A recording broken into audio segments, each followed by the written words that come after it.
Well, welcome to the Group Practice Marketing Blueprint Masterclass. My name is Joshua Brummel, one of the co-founders of Therapy Flow. We've been working with therapists and counselors for a little over 7 years now.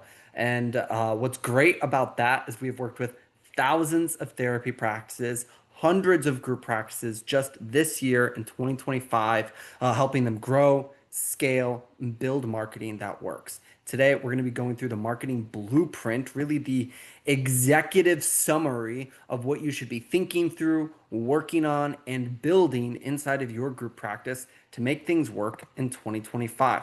I'm going to share my screen. We're going to dive in and waste no time today for all of these lovely pieces. So, without further ado, let's do this. Marketing Blueprint Masterclass, a couple layers of success over the last 6 years. We have been serving practices since 2018. I'm the author of The Flow, a weekly newsletter with more than 15,000 practice owners.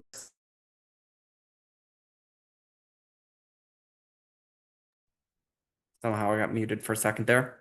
And we're a certified Google Ads partner. So what that means is specifically we manage a high enough volume of ad spend and we go through extra layers of qualification with our team to be well adversed in all of the Google products to use them successfully on behalf of our therapy practices. And I've been a keynote speaker at places like Meet in Kentucky, Mental Health Marketing Conference, Wise Practice, Group Practice Con, and many others. And what we're really diving in today is just some key concepts to go through some great pieces. So, number one, build marketing you stay consistent with. You have to build marketing that you can stay consistent with. If you don't stay consistent and it ebbs and it flows and it goes up and down, you're going to be rebuilding momentum in a way that is not helpful in the long term. Quick skill number two, build one thing to completion at a time. Build one thing to completion at a time. Imagine if you only built one side of the bridge and you started a second bridge and a third bridge and you never completed the bridge to connect it all the way to the other side. When we work with practice owners, that's often actually the situation where there's half-built bridges in and through lots of different places. Skill number three, how you do it matters more than what you do as a group practice. How you do matters a lot more than what you do now that you are a group practice.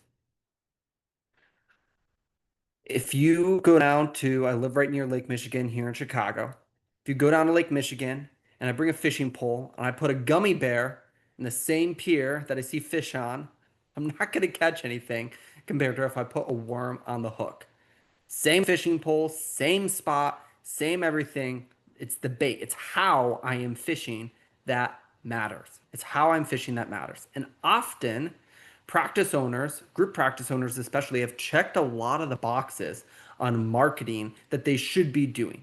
But it's how they're doing it that they're not seeing great follow through with. And so once you've started, it's time to shift the question from what to how. How should I change the call to actions on my website? How can I prove the headshots and videos for my team? How can I get this one service page to rank better through Google? How do you take basic strategy for marketing and make it work for your practice? So where are we headed today? What are we going to be doing? Number one, we can get this, go to the next slide.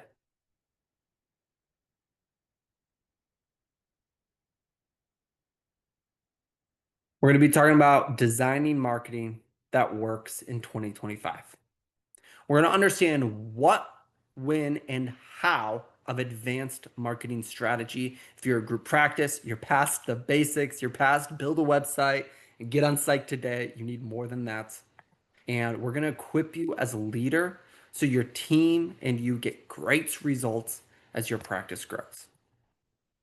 I want to just briefly talk about someone like Shelby. She went both through our program and our services. In about a 10-month time frame, we were able to help her build a $100,000 and more monthly reoccurring private practice. We're averaging about 12 to 13 calls a day as we did work with them. We helped her launch from a brand new group practice all the way to hiring more than 40 plus providers in 18 months.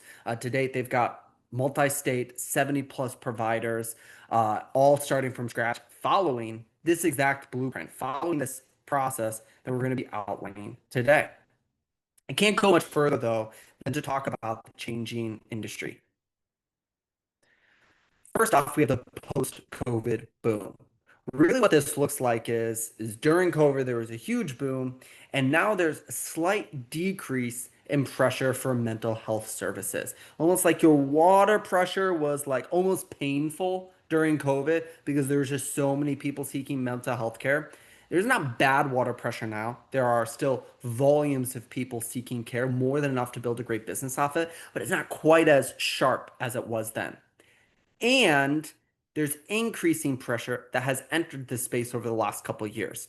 And this goes for both the big box platforms and small, independent, new private practice owners. And it's actually creating pressure from up top and down below, and meeting in the center for the average group practice owner to find it much more difficult to have success with marketing in today's environment. Really, the effects is a couple fold. Number one is rising costs, especially in marketing and recruitment. It costs you more to run Google Ads, costs you more, and takes longer to get good rankings for your SEO. Things like clinical staff retention pressure is also the case. More people are leaving to start their own practice. It costs more to get the attention of hiring great clinicians, and there's just a lot more pressure top to bottom. And at it's often worth noting that competitions pushes session fees down and operating costs higher. So the interesting thing here is, especially if you're an insurance practice, and differently in a little bit ways if you're a cash pay group practice now, is all of this competition allows insurance panels and the person purchasing therapy to have higher options, which means the competitive pricing pushes pricing down. So insurance panels don't have to raise rates right now in today's environment to keep everyone happy. You can't get as high of a cash pay rate collectively across the board because people seeking care have more options that are in network with them ever before, and insurance providers actually waiving copays and other related things still post COVID. And so it makes your job harder because there's less cash available, there's less profit margin for the good hard work you do and the good hard work your employed clinicians do. So bottom line, since the market is changing, you need to change as well. We're going to talk about some of those changes more today. The first thing is the golden referral ratio. I'm a firm believer that every practice needs to orient themselves around determining how many leads you actually need to keep your team full and growing. Drop it in the chat for me. How many leads do you think, how many calls, how many referrals do you think you need on a monthly basis to keep each full-time clinician on your team full? Drop a number in the chat for me.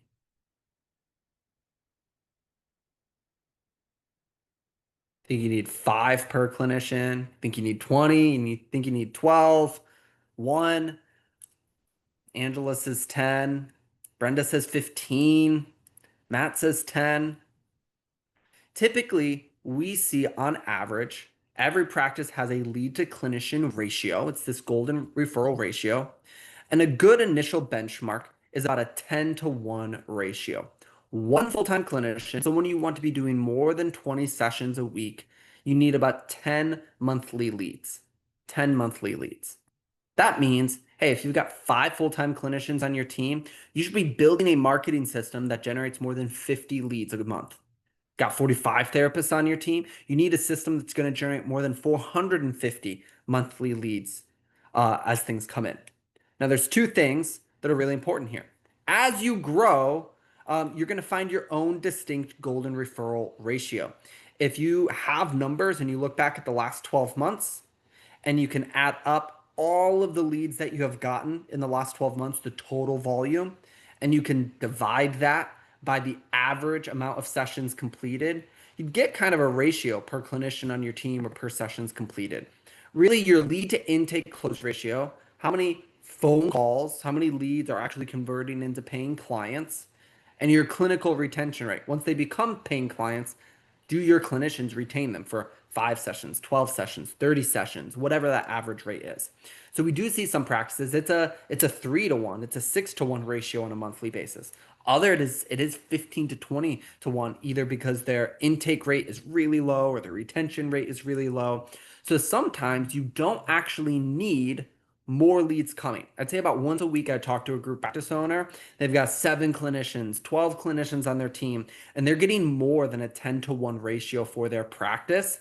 And as we examine their intake close rate and their retention in their practice, they don't need more leads. They don't need more marketing than what they're already doing. They're barking up the wrong marketing tree. And instead, they need to focus on other parts of their business, like leading clinical retention and other pieces there. And so, bottom line, how long do your therapists retain their clients? It's a big factor. And I also want to speak to marketing budget. It's hard to have a whole conversation about, hey, build this complex marketing environment for your group practice without answering the question of how much should you spend, how much should it cost?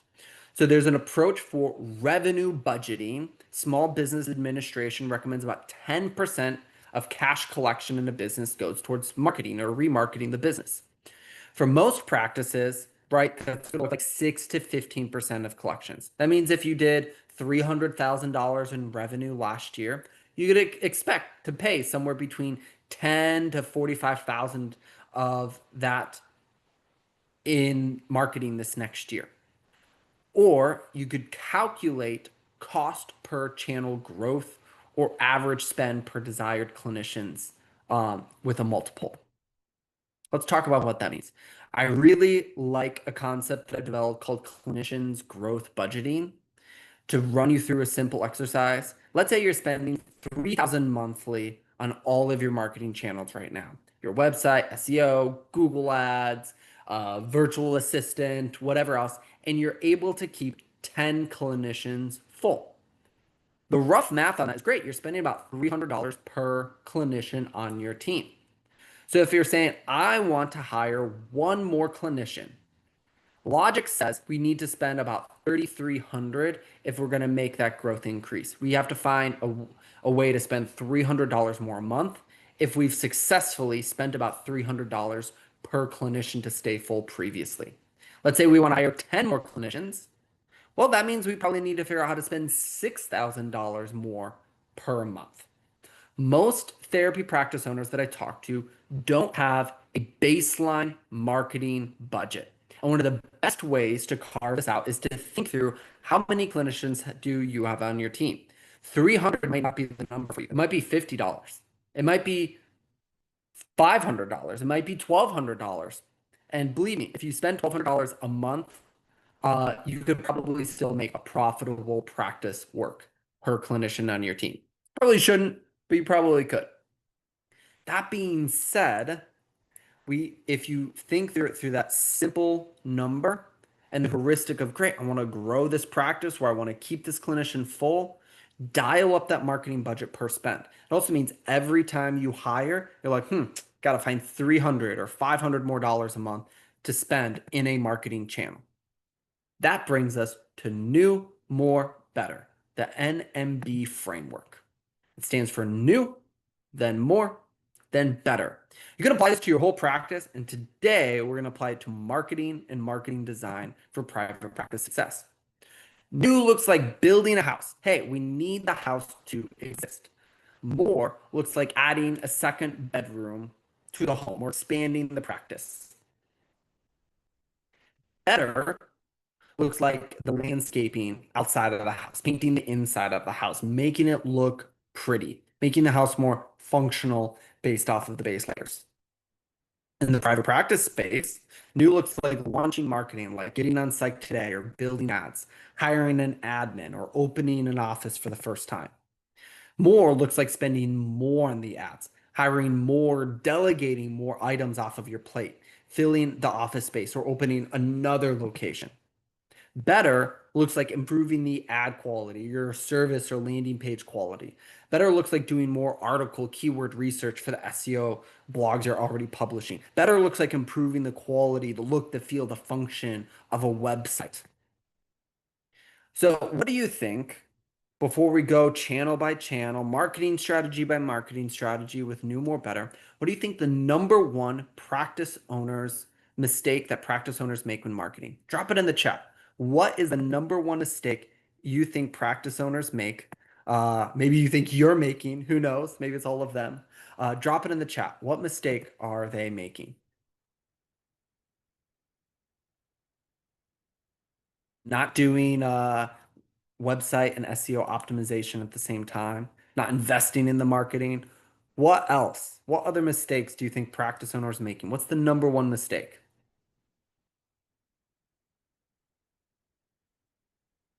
No feedback loops.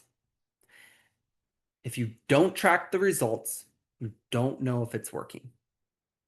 If you do track the results and you don't make improvements, that's just as bad, and your marketing will fail over time.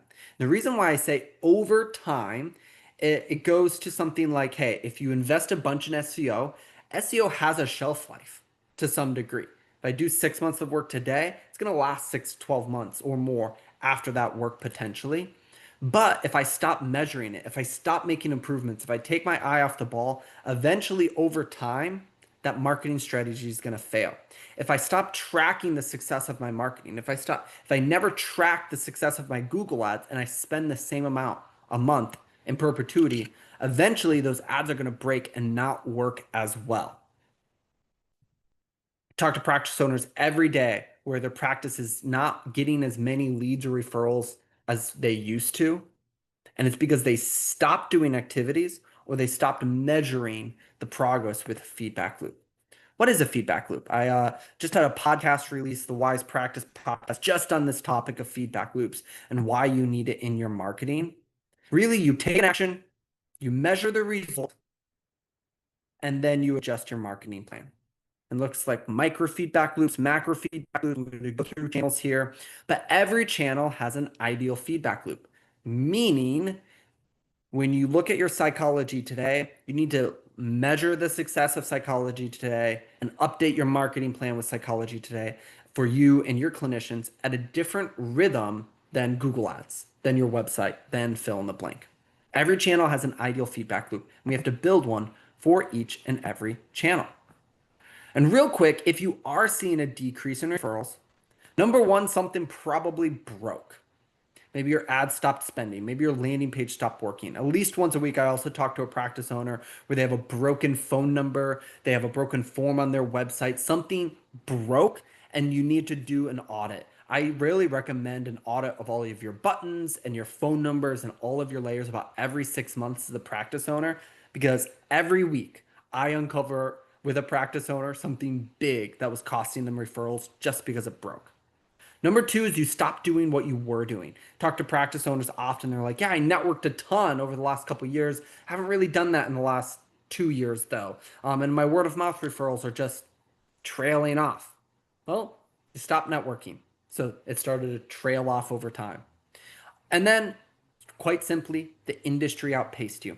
Someone opened up a practice down the street and started running ads with a larger budget than you. They started doing more SEO work than you were doing. They have a better website design, a better value proposition, better headshots. Something happened, and the industry tastes have changed, and people are looking for care in a slightly different way. So let's talk about the marketing channels. Let's actually dig into the design blueprint of what you should be doing and what is working right now. What marketing do you think works best right now? If you had to say, hey, there's two marketing channels, what marketing do you think works best right now for our practice owners? Drop it in the chat. What marketing works best right now for practice owners? SEO with a question mark. Google Ads with a question mark. Good suggestions. The secret is it all can and does work. You just need to know how to scale it and what scales it. You just need to know how and what to scale it. So we're going to talk about directory sites. We're going to talk about website and SEO. We're going to talk paid ads, referral partnerships, social media, and email marketing. These are the six that I would really be focusing on as a group practice owner right now. But there's a lot of other strategies that can and do work outside of the ones we're going to talk today. And my goal is to give you this design blueprint so that way you can overlay this new, more better model of success into any other marketing channel that you might want to explore as well. Let's talk about directory sites. Just as a quick use case example, this one is not very scalable, even if I recommend that you have like a site today and a couple directory sites for each clinician on your team. New looks like getting on site today, writing a profile, following up with leads. It's low hanging fruit. Site today has had their heyday. It's ebbing and flowing. That's okay. It's still worth it to get a client or two a month or a quarter these days. More looks like maybe getting on multiple listing sites, writing multiple profiles. This is a strategy that works. Really recommend you focus on maybe 2 to 4 profiles with each one of your clinicians and make it laser focused to one therapeutic avatar. So don't have them write a profile about couples counseling and EMDR and eating disorder, even if they love to work with all three of those clients. Those clients are incredibly diverse. Even depression and anxiety, you guys know that that can take nuances.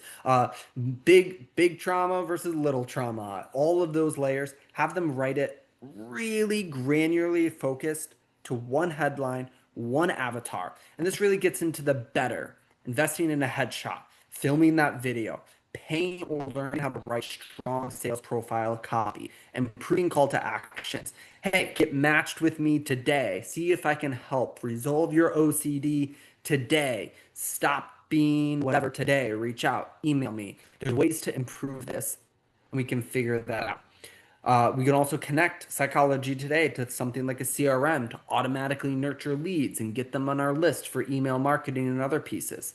But the biggest thing that we have found, don't stuff it with all your specialties, all of your certifications, all of your whatevers. Make your clinicians write single use profiles and then swap them about quarterly if they still want to try and get some diversity of clients. Because clients are looking for connection from experts insular to the topic they're looking for. So website SEO, I want to spend a little bit longer on this one specifically. New looks like building your website. Probably have already done this. Includes a call to action and some opt-in forms. That's great.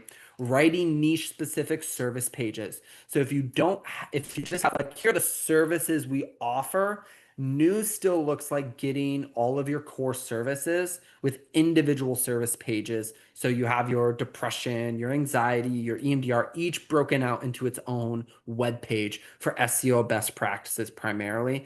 Link up your Google My Business and like Google Analytics, Google Search Console, so we can start to just track your website's performance. More for especially SEO now looks like doing more SEO work, what's called on and off page optimization and internal linking, especially with 4 to 8 monthly blogs or more. Writing niche issue-based sales pages and articles with strong calls to actions. What that means is, hey, get matched with a therapist today. When someone clicks into the blog that talks about EMDR, at the end of that blog, do you have a call to action with links to your 4 therapists that offer EMDR? Vice versa, on each one of your bios for your therapist, are we linking out the articles that the team has wrote, that marketing provider has wrote, that maybe the clinician itself has wrote? This is called internal site linking. Are we linking those blogs to the therapist that was attached to that topic in that niche set? Better, better for your website and SEO kind of go hand in hand, which is why we're talking about them together. But it's a little bit like your refrigerators, your website, and your food that you fill your refrigerator with consistently is your SEO. High quality videos really help. Unique branding, high quality articles written by your team or great vendor, improving your call to actions. I can't stress this one enough. Even ChatGPT is great about this. If you want to go through and say, hey, we need something more than like schedule a 15-minute free consult for call to actions in terms of your buttons and your forms. Lead nurturing. So we can put things like lead magnets on our website. Hey, a free anxiety course or workbook or things like that. Getting press features and press releases and features from other clinicians, ethically sourced testimonials, getting rid of stock imagery and starting to get your office, your online venue, your clinicians in the photos instead of like happy little stacked rocks and holding hands and shiny faces. Fast loading speed times, mobile optimizations. If you sat down, you could scroll through a giant list. I'm doing this constantly for my own website. It never ends. I sent a big list to one of our team members yesterday about some website improvements that I'm thinking about. It's not hard to sit down and come up with a big list of website improvements. Get a great vendor that can make these for you or do it yourself. We can go really far down the SEO rabbit hole on better. We have practices that they spend hundreds of thousands a year on great search engine optimization. We have practices who spend $1,400 a month with a ton of success there. And so know that this channel, especially if your group practice, can accept way more volume than you might think. So this really scaled out if you're trying to kind of get to a minimum viable design on SEO. Make sure we're getting at least 4 to 8 articles published monthly. Do a monthly stat review. That's this feedback loop for this channel. Do website strategy monthly. Look at whether it's growing on a monthly basis or not. Do some annual like image and brand updates on the website. If you've kind of got it built out, you don't need that fully, but high quality videos and images on every page. Start with the home page, then move to the contact page, and then work through every page after that. Page by page conversion optimization. What this means is we're going through every single page on the website and saying, how can we make this better to convert more clients more fluidly? And we have therapists who get hundreds to thousands of leads a month from their website through organic search. Just takes time and the effort to build this out. Now, let's talk about paid ads. Let's talk about paid ads. New looks like launching a campaign in one platform. Hey, are we running an ad? Typically, you start $300 to $500 a month. Google Ads, typically we see an average of a $30 to $60 cost per lead for an in-network practice. Usually maybe $60 to $100 an average lead cost for an out-of-network practice. Drop a 1 in the chat if you're primarily cash pay. Drop a 2 in the chat if you're primarily insurance. Drop a 1 in the chat if you're cash pay. Drop a 2 if you're primarily insurance. Okay, got a good mix, 50-50 so far of both. And so the reason why it's a slightly higher cost per lead for our cash pay group practice owners is because we're typically, at least when our team runs them, we're trying to get a better qualified lead. Someone who maybe we don't accept Medicare, we're not a major insurance providers. We try and put a little friction there before we just get people who only want to use insurance. And so that really looks like some better different targeting methodologies, which increases the average cost per lead. And so all to say is you just have to know what's possible. You have to know what's possible and run your math around it when you do some of these things.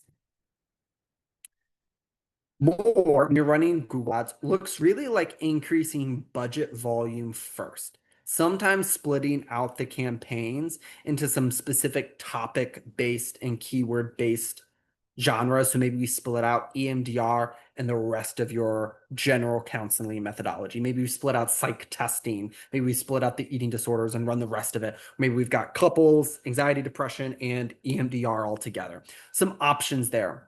For Google Ads, more also looks like nurturing your leads more. More calls, more email marketing, more list work. We'll cover that in a second, but it means just getting a better follow-up procedure and process for these Google Ad leads. Really, you can productively spend $1,000 to $10,000 a month in Google Ads as a small group practice profitably. What do I mean by that? We spend $1 on Google Ads and we get $4 to $6 back in actually spent dollars inside of the practice. Pay our clinicians, we pay our overhead, and we will see some rate of return and profit on these when run correctly. It's still possible. I mentioned we're a certified Google Ads partner, and that means we're managing spend, and Google has certified us on behalf of clients as we're their marketing provider and vendor. And so we manage hundreds of thousands of dollars of Google ad spend on a monthly basis. And our clients wouldn't be spending that if they weren't seeing a return on investment, cash collected for their therapy practices. Scaled out or better looks like really filling out a niche specific landing page that we're running these ads to. If it's Meta or an Instagram ad, we need higher quality videos, images, and better copywriting, like better call outs and language there. An improved offer. What do I mean by that? Something like get matched with a therapist is even stronger than book a free consultation. Working with an EMDR clinic right now that they do EMDR intensives, and they do a 45-minute free consultation. It's not going to be best for everyone, but because they're moving them into a free intensive format or a high paid intensive format, they're willing to do that work because of that price point. So there's a lot more people willing to book a free 45-minute, like sort of session one. That's a strong offer, and it economically works for that practice owner. Better tracking and updates more often. So we see with Google Ads, weekly to daily updates are needed. It's this feedback loop piece that I'm talking about. For us, we rank our ads every week. That leads into daily work. We follow a red, yellow, green format. I'll talk about that more later in terms of feedback loops, but just more optimization, faster loading speed, best practices on your landing page, and some of those layers. Great email marketing. Really, this scaled out, if you're trying to kind of get minimum viability of strategy with Google Ads, make sure you figure out how to spend as a group practice owner more than $1,000 a month in the ad budget itself. It's really when some good momentum and ROI can start to appear. Make sure we're doing a monthly stat review as the practice owner, and hopefully your ad person, maybe you're doing it yourself, that's fine, or you're working with a vendor, they're looking at that weekly into daily if for the day-to-day person. But even as the practice owner, should really be looking at ROI monthly with Google Ads, and investing in some of these layers. And you can get hundreds of new clients a month from running Google Ads successfully. Let's talk about referral partnerships. This is one that I'm very, very bullish on in 2025 and beyond because it's not super accessible to the big box platforms or the brand new like overwhelmed tiny solo practice owner that's in the space. It's a huge advantage for you to still be relational with growing your practice. So new looks like reaching out to a couple of therapists, like when you open, or a couple of facilities as a group practice a few times a year. Ads and flows, it just happens every once in a while, asking them to send new clients. More looks like following my 3x3 networking strategy. 3 times a week for 10 minutes each, find someone to add to your list that you want to network with. You reach out to someone on your list, and then you follow up, you re-engage with a past conversation. Find, send, follow up. 30 minutes, 3 times a week, 3 actions, 3x3. This is also something you can hand off to a community coordinator, a virtual assistant, in the same format. Hey, we need to find these types of people to add to our list. We need to send them a message, an email, a note card, show up in person, whatever it is. And then we need to follow up with a past connection. And that follow up piece is often missed. Everyone asks, hey, how do I stay top of mind? Well, you have to cyclically work through your list with touch bass, thank you notes, other layers there. Better looks like having a great offer for why they should connect. I really like the idea of a podcast, articles, a group networking approach as far as your offer. Hey, I'm putting together a monthly coffee hour virtually, even putting together a monthly coffee hour virtually for all of the school principals in the area, for all of the school psychologists, for all of the schools guidance counselors, because they have your clients, or for all of the pastors, or for all of the dentists, or all of the lawyers that do immigration studies or work, whatever, who has your people. And you can also do article features. Hey, would you write a guest article for our website on the transitions of what these immigration cases look like, on the benefits of great mental health in psychiatry, or fill in the blank. You use that as a networking process. And really, your goal is to find about 150 to 100 partners for your group practice that have people that consistently refer and keep those all engaged. After 6 to 18 months of this level of just 3x3 consistency, you can have a very, very robust network on a referral level. Up next, social media. Drop a one in the chat if you're getting some value from this, if this is helping, this is giving you some ideas for marketing.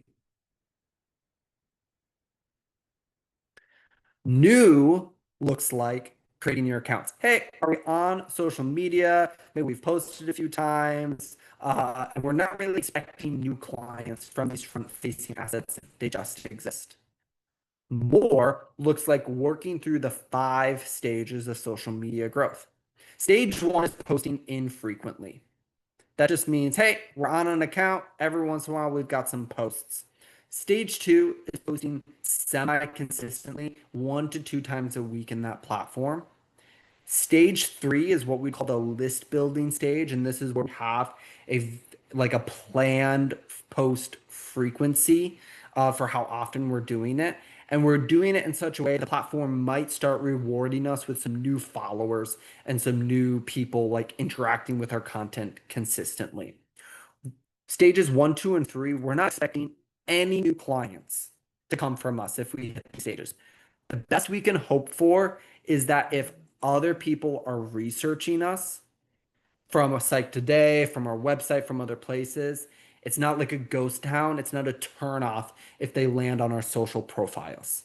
This is where like therapy flows. Most of our social accounts live in stage 2 or stage 3. I'm not trying to get the majority of our clients from organic social media posting.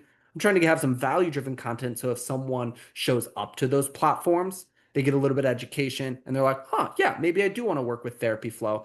But they are probably finding out about us from an ad, from a networking thing, or from our own SEO and so forth. Stage 4 is really you're really maximizing that platform. You're trying to understand it. You're posting weekly shorts on YouTube, or you're posting those Instagram reels. You're really curating. You are generating content for great consumption at volume on that platform. Stage 5 is you're maxing out relevant platforms. You can definitely get clients at stage 4 and stage 5. There are some group practices that they make content creation their primary marketing strategy, and it has a giant audience, especially if you're virtual, if you're multi-state. This can be a huge priority if you or your team are willing to make video trending topic-based content. If you're not willing to do that, if you're like, I don't want to touch social media, totally fine. That's where most of our practices are at, and just go into the other marketing channels. Better looks like content batching to publish more, getting better high quality video, good education content, wider distribution, not just doing image postings, repurposing podcasts, repurposing blog posts into video scripts and vice versa, staying relevant on design trends, topics, other layers, strong call to actions, following an 80-20 ratio. Email and text message marketing. Drop a one in the chat if you're currently doing email marketing monthly, semi-consistently, weekly. You have some level of email marketing already in place in your practice. Okay, a couple of you. This is one that if you're getting more than like 10 to 20 leads on a monthly basis, it's probably worth you implementing some level of email marketing. For me, the recommendation here is creating a follow-up sequence for just calls, emails, and text. Define it by the 3-7-30 rule. 3-7-30. What emails and text message do you want them to receive in the first 3 days of them being on your list if they don't book a consult or become a client? The first 7 days of them being on your list, and then the first 30 days of them being on their list, because those are big drop off points in the marketing space of how hot or cold a buyer is. But we really do need to pull it all the way out to the 30-day time frame and even beyond. But new looks like just defining that. Something like the Therapy Flow HIPAA compliant CRM that we have can do great email marketing and automations for this. other platforms out there like Active Campaign or HIPAA compliance and other pieces. But if you're going to do this in the therapy space, HIPAA compliance is key.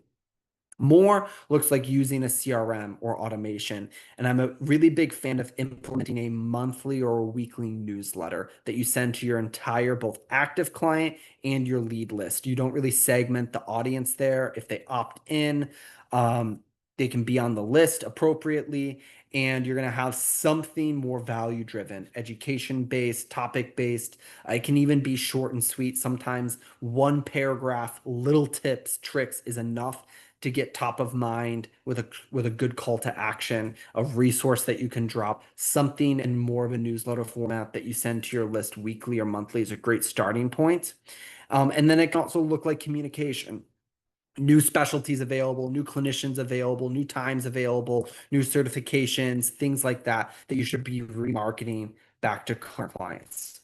Better looks like enrolling clients into lead magnets, pre-handling objections through content. Hey, if you're cash pay, I know some of you are, people are like, is it worth it? What's the difference between insurance or cash pay? They've got a bunch of questions that they need answered about the quality of your therapy and your counselors. So when they opt into your lead form on your website, fire off an email every day for the first 3 emails with a couple of the frequently asked questions, and then set it up right so they get pulled out of that automation if they book a consult or they obviously become a paying client or something. We don't need to hit people with more email marketing if they're where they need to be. And there's ways to do that appropriately. Value-driven emails, understanding just where everything is at and crafting new offers for some of these layers. Really, this scaled out first. Hey, let's make sure every person on our list is getting nurtured in the first 3 to 30 days. And we're doing weekly list actions of some kind, a newsletter, a reactivation offer, something else. I really suggest you get in contact with leads in the first 5 minutes. That's a live phone call, and that's an email and a text message, prompting them to book a consult, to call back, to do whatever. The Harvard Business Review just shows that businesses have a 300% higher chance of converting someone into a client when you get in contact them within the first 5 minutes. And it drops off significantly at the 10-minute mark, the 30-minute mark, the hour mark, the day mark, and so forth. Good processes repeated lead to good outcomes over time. Good processes repeated lead to good outcomes over time. Let's go back to the feedback loop example. You need to set up a marketing feedback loop for each one of your marketing channels. So if there's a marketing channel you're investing time and money in consistently, let's say you are putting billboards out there. Let's say you are showing in person at an event once a month, or fill in the blank. If you're running YouTube ads or LinkedIn ads or something, figure out what that feedback loop is. Figure out how to measure the result, right? Put a phone number on that billboard that only shows up there. So you can semi-track how many calls that you're getting from the billboard at least, right? There's ways to probably track, especially with the CRM and some other elements. Measure the result and make sure that there's time on your calendar to adjust your marketing plan. Build the thing, do more of the thing, measure and improve the thing. New, more, better. This is one to probably come back to, but this is typically if you invest an ad dollar, if you invest a marketing dollar, how soon will you get an ROI on the dollar that you just spent? Right now, if I spend money on like Psych today, I'll probably get that money back in the next quarter. If I spend money on Google ads, especially once they're up and running, typically they can actually have like a monthly ROI return that fast after the initial optimization period. Networking, hey, if I do a networking action today, I'll probably get the results sometime in the next quarter. If I do SEO today, I'll probably get that result or that true ROI in the next year. Same with social media. Most other channels or most channels are going to be in a quarterly ROI format. Some other fun things, some suggestions for you as a group practice owner. Schedule a marketing push week 1 to 2 times a year. Have as many team members as possible fully focus on marketing for just that week. Imagine if you were growing up, I did apartment turnovers. So someone moved out of an apartment and the next person was moving in the next day. So we had less than 24 hours to paint the thing top to bottom, fix anything that was broken, clean the carpets, reface the whole thing to prepare it for the next person moving in. Same methodology for your practice. Think about all the website updates, site to day rewrites, big networking pushes, community flyers, brand changes, video creation, headshots, whatever list you can create of like, man, if I could get this whole list of marketing actions done, set aside a week, multiple team members, maybe even your clinicians a week, and make it a marketing week, make it a push week to get as much stuff as you've done and go through some of those layers. It's really important, especially for SEO, that we have some level of clinician content. So you should have a new hiring marketing checklist. This is called merchandising. And this means that, hey, are we getting their bio up on the website? Are we getting their site today? We have a checklist of all the marketing content. Can they write a blog in their first week as they're still getting clients and get that over to us so we can put it on the website and reference it in their profile? Have they posted on social media? Have they made a LinkedIn announcement post, right? Do we have a new marketing hire checklist that gets content from them and to them to help with all of this? So building design. I understand a little bit that today, as I walk through all of this, it feels a little bit like, here's how you draw an owl. Draw two circles, and then you fill in the details. I understand that that's how it feels. So I want to put you with two last quick things that you can maybe think through this. Number one is there are 7 marketing layers you need to know about. 7 marketing layers you need to know about. These are almost like the little skills, shading, and other things that you need to know if you're going to draw. Number one, strategy work and marketing planning. Hey, someone has to strategize what the marketing plan is. It's actually a lot of what I gave you today. Hey, if we're going to build Google Ads, here's the strategy we should follow to scale this up and improve it. Specific marketing research. So, hey, if we're doing keyword research on EMDR for our area, for this article, that's specific marketing research. Written content creation. Hey, who's writing the blogs? Who's writing the social media copy? Who's writing the website information? Visual content creation.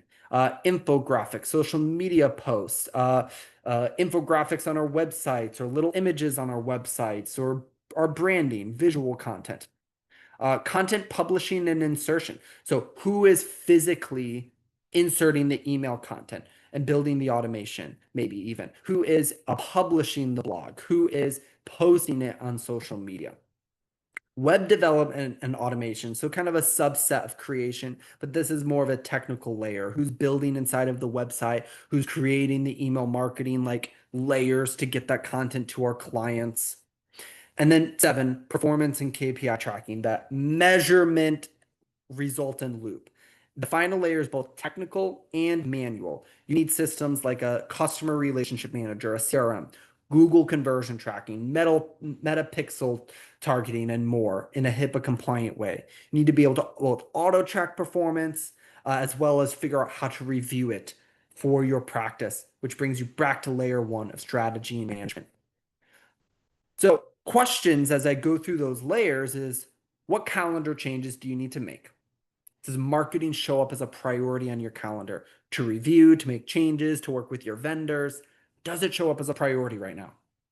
Number 2 is, who should you hire first? Maybe you aren't writing blogs and publishing them because you don't want to do the keyword research and you don't want to physically post them in your website. That's fine. If you don't want those layers, then hey, you need to hire someone not to write the blog, but to give you an SEO optimized template. Maybe just use ChatGPT for that one. But then you need to hire a virtual assistant to edit and format and insert that blog into the website, even if you or a team member are in charge of the content creation. So what layers do you need the most support with? Maybe you're like, I don't want to touch Google Ads with 10-foot pole. Hire for the full layers of marketing so you don't have to do any of it. And that's where I want to talk about a couple different pieces. If you don't have time for marketing, if you don't know the ROI on your marketing, And if you're tracking and optimizing results, we can 100% help you grow your group practice. If you're trying to market your practice, you've got a couple of options when you're looking for a marketing vendor and some different things. Bounce your marketing service. You can still be forced to do a lot of the marketing strategy layers. You can wonder if your marketing even works. You can have slow changes and limited support. Often there's no CRM or ROI integration. When issues arise in the practice and the macro, a marketing provider often doesn't have any understanding of how that affects the other layers. Or you can work with a marketing growth provider. A full service marketing growth provider is going to understand all of the layers and do the work needed. So that way you can stress less and flow more. And that's really what Therapy Flow does. We combine a mix of expert practice strategy for knowledge bases we give our clients, live coaching we give our clients, master classes we give our clients, just like today's. We provide community support, one-on-one coaching, one-on-one messaging channels.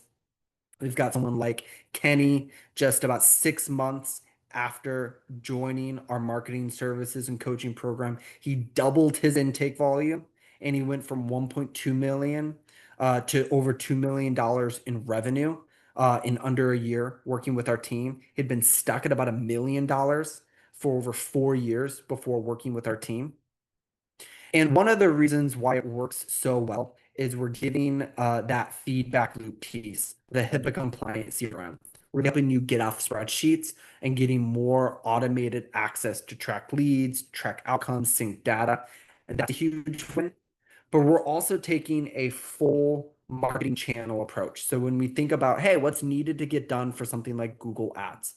Well, the ads strategy is a piece, the landing and web page strategy is a piece, the tracking with a HIPAA compliant CRM is a piece, and optimization is a piece. And that's the work we do for our practice on a weekly basis. Bring this up for two reasons. Number one, if you need help, support from a team like ours, we'd love to provide it. Number two, I wanted to show you what full channel ownership, this completion of a feedback loop.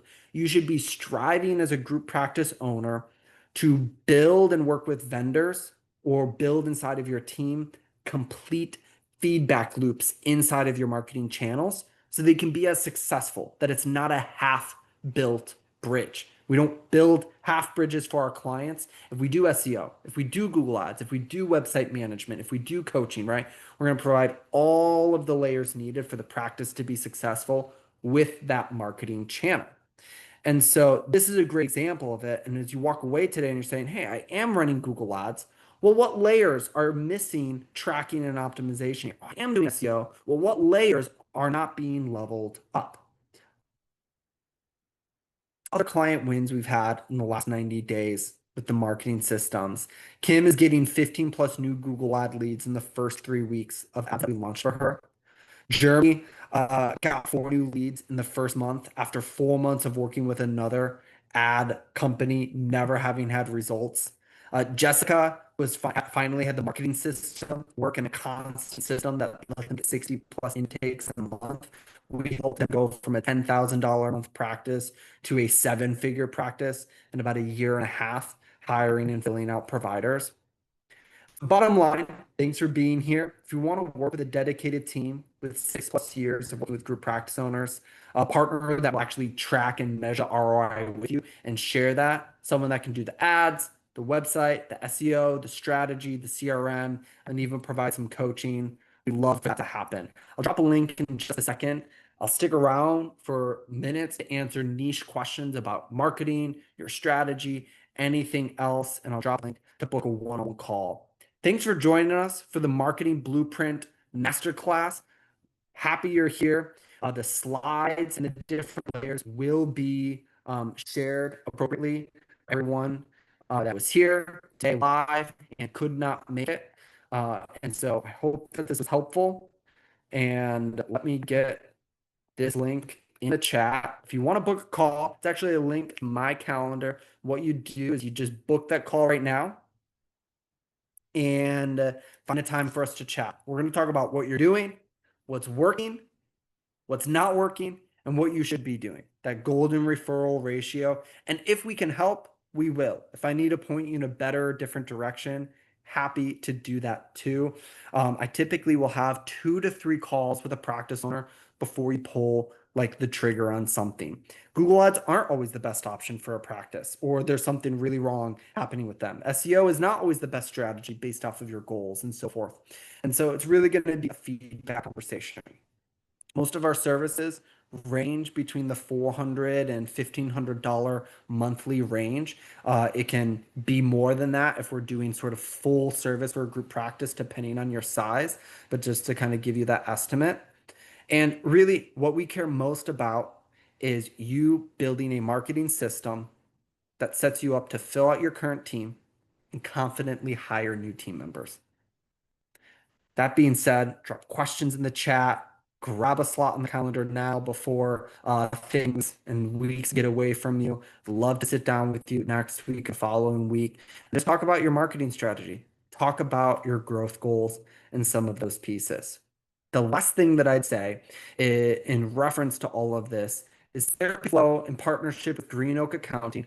We're hosting Group Practice Con, a dedicated conference for those that are close to 7 figures as a group practice owner, or already above 7 figures and looking to add another 10 to 20 clinicians in the next year or two, add another 7 figures of revenue. We're hosting that in Chicago here in September.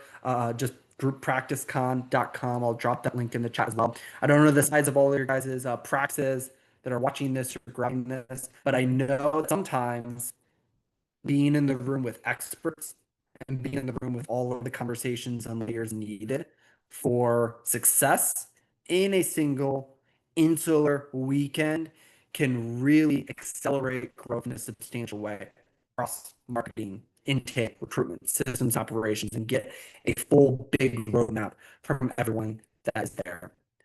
Book a call, check out Group Practice On if you're already an established group practice owner. If you're just beginning, if you only have 2 or 3 clinicians, not the event for you. Really speaking to those that are close to 7 figures and beyond 7 figures, or those that are accelerating quickly to that zone.